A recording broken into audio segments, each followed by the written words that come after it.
السلام عليكم ورحمة الله وبركاته. أهلا وسهلا بحضراتكم في فيديو جديد للحديث عن جمصة. علشان تعرف ايه اللي حصل في جمصة فأكيد قدامك طريقتين تعرف بيهم، الأولى من خلال الفيسبوك ومن خلال صفحة الوصال على الفيسبوك، ومن خلال جروب فين في جمصة علاء اللي موجود برضو على الفيسبوك. أما من خلال اليوتيوب من خلال قناة الوصال على اليوتيوب اللي بتقدم لحضراتكم كل تفصيلة خاصة بجمصة وإن شاء الله تليق بحضراتكم. لو أنت عارف جمصة كويس ولو أنت من عشاقها والناس اللي بتيجي من زمان في جمصة عارف كل التفاصيل اللي فيها، فأحب أقول لك ولو أنت فاكر المشايتين اللي كنت بتمشي عليهم وتتفرج وتشتري منهم، عايز اقول لك ان المشايتين دول ما بقوش موجودين. ولو انت كمان من عشاق جمصة برضه وعارف المعرض القديم كويس، فاحب اقول لك ان حتى المعرض القديم برضه ما بقاش موجود واتزال عن بكرة ابيه، وبقى موجود مكانه او بيحل محله منطقة ملاهي او العاب ترفيهية.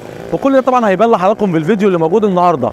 عايز اقول لكم انه المشايتين تم فتحهم زي زمان. لو تفتكروا جمصة زمان كان عباره عن طريقتين ماسكين شارع امون وانت جاي من عند ميدان هدير كده لحد البحر، وبعدين اتقفلوا بعد فتره زمنيه واصبحوا مشايتين تقدر من خلالهم تتمشى انت واسرتك في امان بعيد عن السيارات وبعيد عن اي عنصر فيه مواصلات او بتاع. مع الوقت السنه اللي فاتت او في نهايه الشتاء اللي فات فوجئنا بمجلس المدينه بيهد المشايتين دول وبيعمل لهم طريق ثاني وبيعيد الموضوع ده ثاني. طبعا الاسباب ايه او هل ده مفيد او لا برضه ما اقدرش اقرر او ما اقدرش احدد، هم اضرب بالشغل بتاعهم، ولكن خلينا نقول انه بقى في خطوره شويه على الاطفال وبقى في الوضع مش منظم. ربما يكون في المستقبل هيركبوا اشاره مرور او هيركبوا مثلا او هيبقى في موجود عسكري مرور او حد هينظم الموضوع ده، لان زي ما هتشوفوا في الفيديوهات الموضوع بقى شاق جدا على الناس تمشي برجليها. يعني انت لما هتشوف الفيديوهات هتلاقي انه بقى في صعوبه ان انت تتحرك انت واسرتك في المكان، لانه المكان بالليل زحمه وبالنهار زحمه. انا بصور لحضراتكم دلوقتي في شهر 6، ما بالكم بقى في شهر 7 في العيد في الاعياد الوضع يبقى عامل ازاي؟ ما اعرفش هم يظبطوها ازاي. اكيد بما انهم شالوا المشايتين اكيد المفروض ان في حلول. ايه الحلول؟ ما اعرفش، ولكن في النهايه هنشوفها. ربما لما الطريق يتجدد، هو لسه يمكن ما اترصفش، هو اتعمل رصيف ويمين وشمال لكن لسه ما اتحطش طبقه الاسفلت، وارد يكون مع التغييرات دي يكون في حاجه احنا ما نعرفهاش. ده اللي هنشوفه ان شاء الله من خلال الفيديو. بالنسبه للمنطقه اللي قدامكم دي يا جماعه او المباني اللي انتم شايفينها دي اللي موجوده مكان المعرض القديم، دي ان شاء الله المفترض ان هي هتكون في الباكيات في الواجهه دي محلات، ومن ورا منتجع رياضي كامل او منتجع ترفيهي كامل، العاب وحمامات سباحه هيكون موجود في منطقه امون او في السوق او المعرض الجديد. طبعا الباكيات اللي قدامكم دي هي الباكيات اللي موجوده في المعرض اللي كانت قبل كده وانتم عارفينها، واللي كانت قبل السوق الفرعوني لو تفتكروه زمان. فدلوقتي دي الباكيات، بعد كده بقى هتلاقوا المدينه الترفيهيه دي او المنطقه اللي فيها الالعاب وحمامات السباحه. وطبعا الارض اللي قدامكم دي ارض مساحه المعرض القديم لو انتم فاكرين، بس طبعا اتزال كله خلاص حتى السور بتاعه اتشال، فهتبقى كلها مكان ترفيهي للالعاب برضو بجانب المكان الترفيهي اللي انا لسه مصور حضراتكم حالا. وطبعا دي يا جماعه المشايه، مشايه امون، يعني يمكن ده فندق امون اهو، ودي المشايه اللي ما بقتش موجوده خلاص، بقت طريق زي ما حضراتكم شايفين، بقى طريق رايح جاي للاسف الشديد، فما بقاش زي الاول يعني. طبعا بالليل هيبقى في مشاهد اللي بالليل برضو بحيث تشوفوها وتفهموا الحاله بقت عامله ازاي بالليل. يعني كنا شرحنا لحضراتكم قبل كده الاماكن دي وهتلاقوا الفيديوهات موجوده، والمحلات سواء بقى المحل زي بيت العصري او المحلات اللي موجوده هنا، وشرحنا كل محل بيقدم ايه في الفيديوهات اللي سبقت. ومحل النورس طبعا للمشويات، واحد من المحلات الكبيره في جمصه، نفس الامر يعني هو نفس المحلات، ولكن بقى مع اختلاف الشارع نفسه والمشايات نفسها زي ما قلت لحضراتكم اتشالت.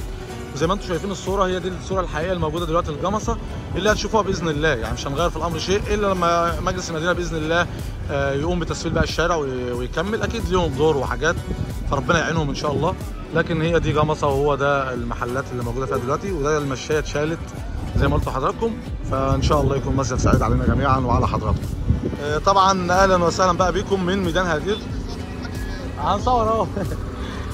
طبعا دلوقتي بقى من ميدان هدير واحنا موجودين في ميدان هدير. طبعا اتشال الميدان، يعني خلاص المكان اللي كان موجود او زي النافوره او بتاع اتشالت، وده بقى من ميدان هدير واحد من اهم الشوارع او اهم الميادين اللي موجوده في جمصه.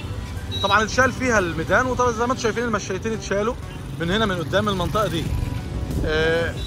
طبعا الامر لسه مش منظم زي ما انتم شايفين، يمكن في الصوره ما فيش مرور لحد دلوقتي. وارد يكون في، انا هرجع قلت لحضراتكم انه وارد يكون في مرور هيتم. يعني ايه؟ يعني هيكون في مثلا على العواميد دي مثلا اشاره الكترونيه هتكون موجوده تنظم عمليه المرور في المنطقتين او الشوارع دي.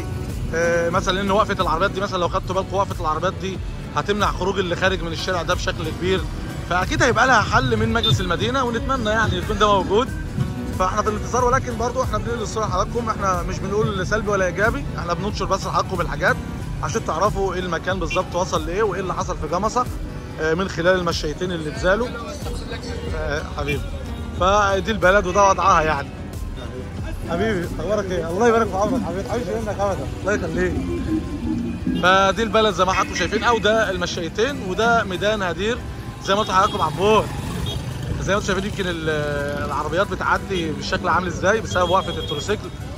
في النهايه زي ما قلت لحضراتكم ربما يكون في امر ما، احنا واقفين في نص الطريق دلوقتي، يعني دي كانت مكان كان مكان النافوره او البتاع، بس انتم شايفين اهو يعني عشان تبقوا عارفين. فاللي معاه اولاده في عز الزحمه لو ما فيش جديد طبعا اكيد هيخاف، لازم طبعا اكيد يعمل حسابه وياخد باله.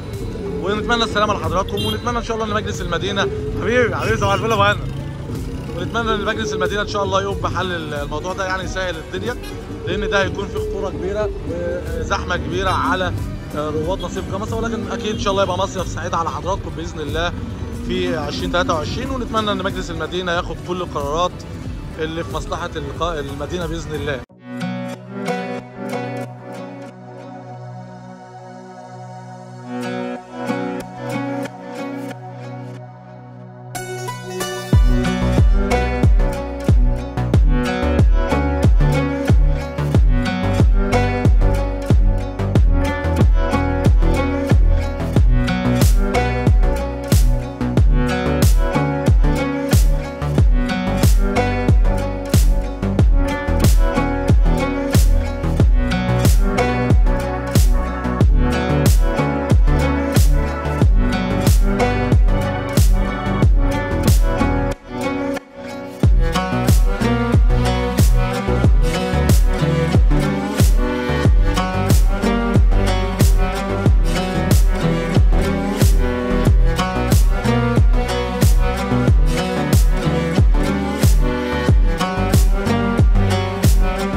زي ما قلت لحضراتكم المكان اتغير عن بكره طيبين، بقيت تقدر بعربيتك تدخل من الطريق ده خالص على طول، الموضوع سهل. ولكن لو معاك اسره او حاجه خاف على اسرتك وخاف على اولادك، لانه الموضوع زحمه شويه ولسه مش متظبط بشكل 100%. اتمنى لكم السلامه طبعا اكيد. وزي ما قلت لحضراتكم لو عايزين تعرفوا اي تفصيله عن جمصه تقدروا تعرفوها من خلال قناه الوصال على اليوتيوب، ومن خلال جروب فين في جمصه الاقي على الفيسبوك، ومن خلال صفحه الوصال على الفيسبوك. ان شاء الله بقى مشاهده ممتعه. ولو شفت الفيديو عجبكم يا ريت ما تنسوناش باللايك والشير والاشتراك في القناه عشان نوصل لكم لاي مكان باذن الله. دمتم بخير والسلام عليكم ورحمه الله وبركاته.